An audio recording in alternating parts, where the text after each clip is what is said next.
Жылдам хабарнама, шұғыл дерек, жұлдызды жаңалық. Ассалаумағалейкум армағазақ. Егер ең соңғы жаңалықтарды алғашқылар қатарында білгіңіз келсе, арнамыздағы подписаться және де бір ғана лайк түймелерін басып, видеоролигімізді соңына дейін қараңыз. Ал онда біз бастадық.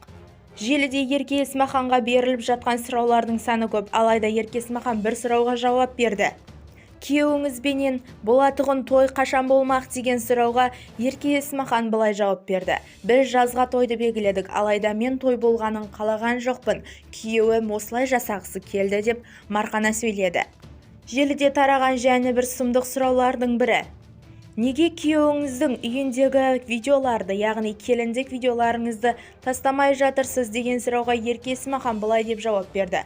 Мен әлі ол үйге толықтай келін болған жоқпын деген сөздерді атап өткені көпшіліктің сұмдық хабарды жеткізгендей болғанын білуге болады. Бізді тамашалауды жалғастырыңыз.